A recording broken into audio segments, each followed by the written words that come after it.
అవి రావాలంటే ప్రభుత్వాల నుంచి చేతి రావాలి, ప్రభుత్వాల్లో మార్పు రావాలి కదా. ఏ ప్రభుత్వం వచ్చినా కూడా ఆనాటి ప్రభుత్వం సహకరించింది కాబట్టి, అలాంటి పథకాలు పెట్టింది కాబట్టి పొన్నాల లక్ష్మయ్య గారు ఇంత ఎత్తుకు ఎదగగలిగారు.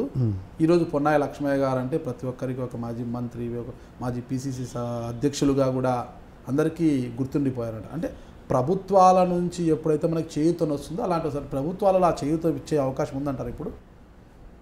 అదే నాకు చాలా బాధ కలుగుతుంది. ప్రజాస్వామ్యంలో 4 స్తంభాలు, అందులో మీడియా ఒకటి, మిగతా 3 మీకు తెలుసు. ప్రభుత్వాల నుంచి వస్తుందా అని అడిగే ప్రశ్న నాకు ఆశ్చర్యం కలిగిస్తుంది. ఏమిటి దేశం 1947లో? మీరు ఇది రికార్డు కావాలి, ప్రజలకు చేరాలి.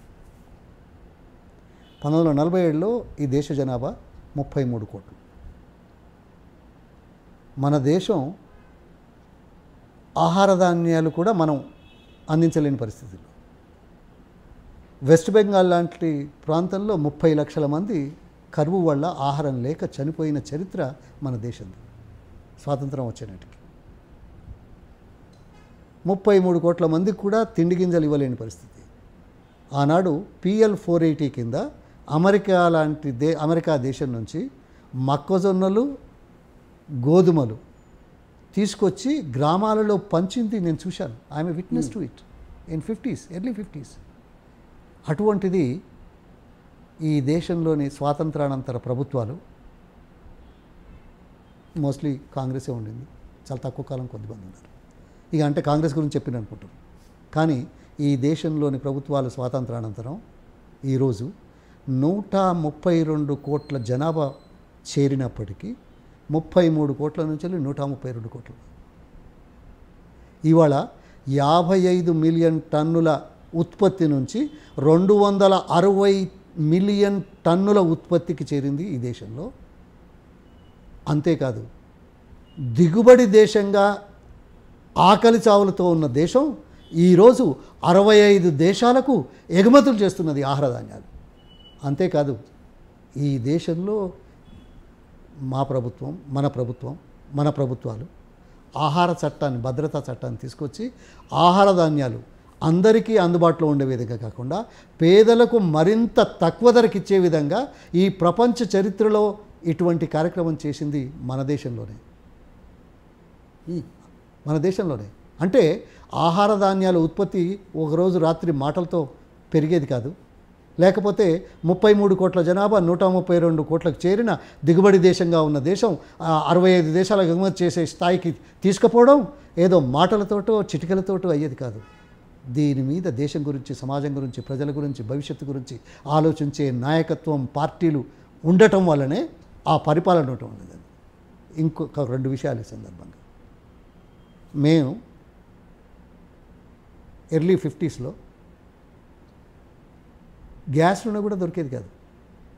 ఆముదపు ప్రమిదలు పెట్టుకొని చదువుకున్నాం. ఆముదపు ప్రమిదలు.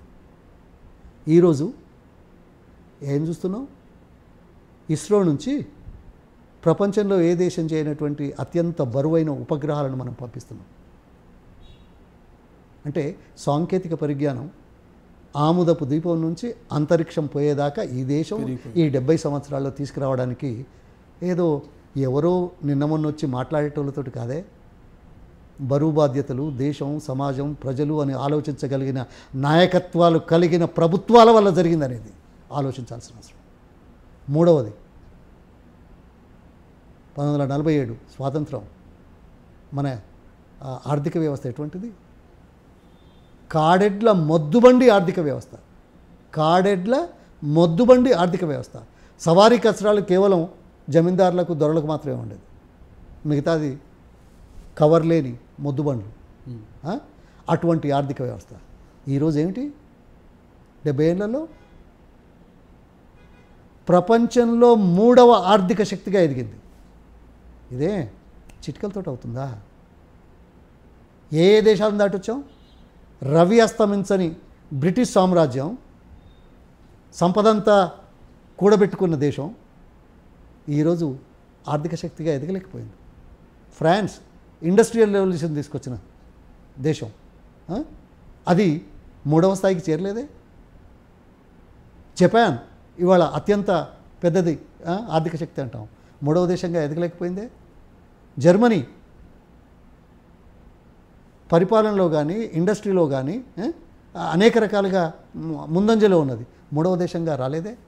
అమెరికా, చైనా, భారతదేశం ఈరోజు 3వ జాతి. ఇంతటి స్థాయికి తీసుకొచ్చిన చరిత్ర మన దేశ ప్రభుత్వాలది స్వాతంత్రానంతరం. స్వాతంత్రం ముందు ఏ రకంగా ఉన్నాం, ఈ 70 సంవత్సరాలు ఏమయ్యాం, ఇంకా ఎంత పురోగతి తీసుకురావాలి అనే ఆలోచన ఉండాల్సిన నాయకత్వం కావాలి. అధికారం కోసమే చిటికలేసి ఎత్తుగడలేసి ప్రజల్ని మభ్యపెట్టి అధికారం కోసమే పనులు చేద్దామనే ఆలోచన ఇది శాశ్వతం కాదు, తాత్కాలికం. దేశ భవిష్యత్తు, సమాజ భవిష్యత్తు, ప్రజల పురోగతి ఒక్కరోజుతోటి అయ్యేది కాదు. ఇది నిరంతరం ఆలోచించి ప్రణాళికలు వేసి చిత్తశుద్ధిగా అమలు చేయాల్సిన బాధ్యత ఉండే ప్రభుత్వాలు ఉండాల్సిన అవసరం.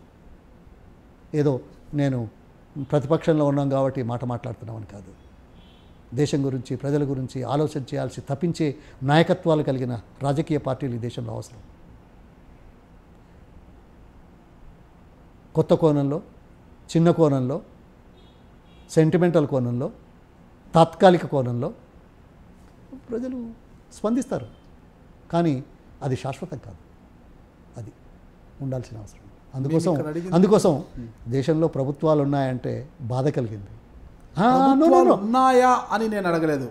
ఆ ప్రభుత్వాలు అంటే ఇప్పుడు మీరు అన్నారు అదే, ఇక్కడ అభివృద్ధి పెరిగింది, రైతాంగం పెరిగింది, పంట పొలాలు పెరిగాయి, వ్యవసాయం పెరిగింది కాదు. మీకు ఈ మాట ఎవరైనా చెప్పారా? ఒక్క నిమిషం. నేను ఇప్పుడు చెప్పింది ఎవరైనా చెప్పగలిగారా మీకు? చెప్పలేదు, మీరు చెప్తున్నారు, అందుకే చెప్పాను. That's it. Let us close it. For more news and interviews, subscribe to iDream News.